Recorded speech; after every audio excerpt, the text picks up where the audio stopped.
Welcome, and thank you for joining us on another edition of the Tidwell Tea Tour. What I've got for you here today is another Twinings offering. This is their Kenyan loose leaf tea that I picked up at the shop at 216 The Strand in London. It says, perfect for breakfast, a brisk, fine black tea from East Africa. Basically, surprisingly, actually, Kenya is the third biggest tea producer in the world, and most of their tea is done using the CTC, or cut, tear, curl, or crush, tear, curl method. What that involves is the tea leaves, instead of at the end being rolled, as you've seen probably in a lot of loose leaf teas, they're chopped up by these little teeth and basically cut into what look like these little balls almost. Now, there's pros and cons to this. The good part about it is, well, I guess if you want to call this a good part, is that it's put into most bagged teas are done using this method, so it's an easy way to get a decent cup of tea. The bad part is that it pretty much neutralizes and homogenizes the flavors so that regardless of the quality of the tea, each tea tastes about the same.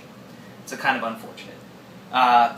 Tea in Kenya grows along the Great Rift Valley, or actually it flanks the Great Rift Valley on the east and the west side, which the Great Rift Valley pretty much runs from north to south Kenya.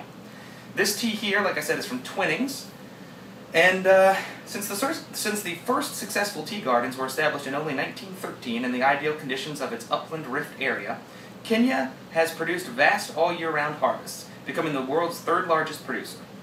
Produced using the cut, tear, curl method, the infused leaf and resulting liquor have beautiful, deep red tones, the hallmark of a quality East African tea. Go ahead and pour it. Now, Kenyan tea tends to be blended in other things, as it tends to be very strong and very, very brisk, you could call it, on its own.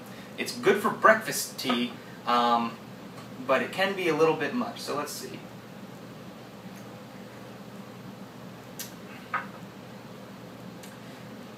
It's good, but it's very potent. I love black teas, but it's very, very strong. Maybe if you cut it with sugar, it might taste a little better, take some of the astringency out, but I usually drink my tea straight. So for me, this is about a 5.0. If you've ever had the Twinings, it actually tastes a lot like the Twinings Irish breakfast tea that comes prepackaged in the little green tin, which is a good brew of tea, especially if you're mixing it with milk or something of that nature. But again, I don't particularly care to do that. I like drinking my tea straight.